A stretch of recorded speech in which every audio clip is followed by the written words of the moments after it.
សួស្តីទាំងអស់គ្នាហើយនេះវីដេអូថ្ងៃទី5តែខ្ញុំនៅបាងកកអញ្ចឹងណាហើយថ្ងៃហ្នឹងគឺជាថ្ងៃ training ចុងក្រោយនៃ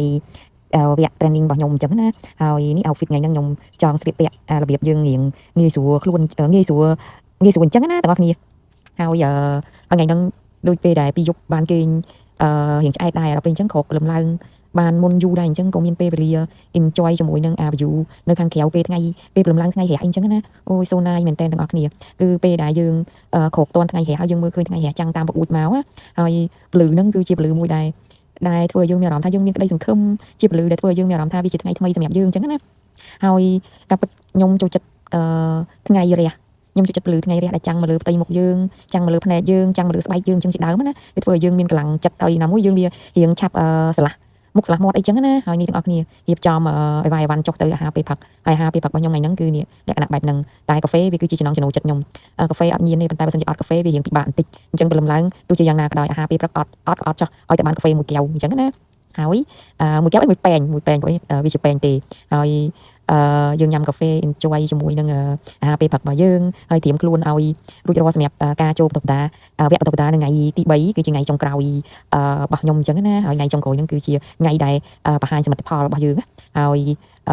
បង្ហាញសមិទ្ធផលដែលយើងបានចូលរួមវគ្គ training រយៈពេល3ថ្ងៃហ្នឹងថាយើងចេះអីខ្លះយើងធ្វើអីបានខ្លះអីអញ្ចឹងជាដើមណាទាំងអស់គ្នាហើយនេះដល់វគ្គរៀបចំស្វេកតាភ្លុចនឹងចានតើចូលទៅក្នុងកតុប training ហើយដោយសារតែការ training ហ្នឹងគឺគេផ្ដោតសំខាន់ទៅលើបណ្ដាញសង្គមហើយនឹងពាក់ព័ន្ធនឹង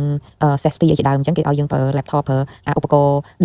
electronic របស់យើងអញ្ចឹងណាកុំព្យូទ័រអីជាដើមណាហើយអាហារពេលថ្ងៃត្រង់និយាយទៅវីដេអូមានអីក្រៅពីថតទៅថតមកថតម្ហូបអាហារថ្ងៃត្រង់អាហារពេលព្រឹកអូយទាំងអស់គ្នាថ្ងៃហ្នឹងខ្ញុំសាកពាក់ព័ន្ធជាមួយនឹងនេះម្ហូបឥណ្ឌាការីអូយទាំងអស់គ្នានេះ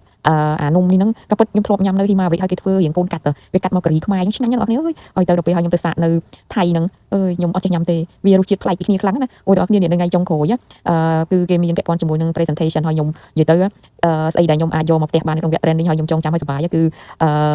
ក្រុមអ្នកសារព័ត៌មានមកពីប៉ាពួរនៅពេលដែលគេឲ្យឡើង present ក្រុមផ្សេងៗគេ present ធម្មតាប៉ុន្តែក្រុមពួកគាត់ដែលមកពីប៉ាពួរហ្នឹងគាត់ឡើង present លក្ខណៈគាត់ធ្វើដូច talk show លក្ខណៈគាត់ធ្វើដូចជាលក្ខណៈគាត់ live show នៅលើវិទ្យុអីអញ្ចឹងណាដោយសារតែពួកគាត់ជំនាញទៅលើការ live show វិទ្យុអញ្ចឹងហើយនៅក្នុងវគ្គ training ហ្នឹងសប្បាយនៅវគ្គគាត់វគ្គផ្សេងៗយ៉ាង boring បន្តិចប៉ុន្តែវគ្គគាត់អត់ទេគឺសប្បាយហើយអ្នកដែលចូលរួមនឹងផ្ទះដៃហើយសោចរហូតហើយអ្នកដែលងុយដេកក៏លែងងុយដេកព្រោះចាប់អារម្មណ៍ទៅលើការ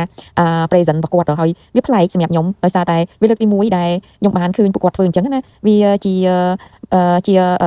ាលក្ខណៈមួយថាយើងអាចរៀនបានពីពួកគាត់អញ្ចឹងណាហើយទាំងអស់គ្នាពួកគាត់ក្រុមគាត់គេឲ្យបោះឆ្នោតហើយក្រុមគាត់បោះឆ្នោតទៅបានលេខ1នៅក្នុងការធ្វើ presentation អញ្ចឹងណាហើយនេះចិត្តចប់ហើយខ្ញុំថតជាមួយនឹងមិត្តភក្តិមកពីឥណ្ឌូនេស៊ី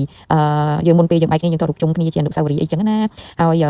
យដោយសារតែខ្ញុំរៀងមានចម្ងល់ទៅសួរខាង trainer អញ្ចឹងខ្ញុំនៅរៀងយឺតជាងគេចេញអស់លេងហើយបានខ្ញុំទៅចេញពីកតុប training ហ្នឹងអញ្ចឹងណាហើយនេះឡើងវាលថឹងទាំងអស់គ្នាគេទៅអស់ហើយនេះដើរឆ្លងកាត់ចដាយន្តមួយសិនមុននឹងទៅកតុបអូប៉ុន្តែពេលហ្នឹងខ្ញុំអត់ទៅកតុបទេខ្ញុំទៅ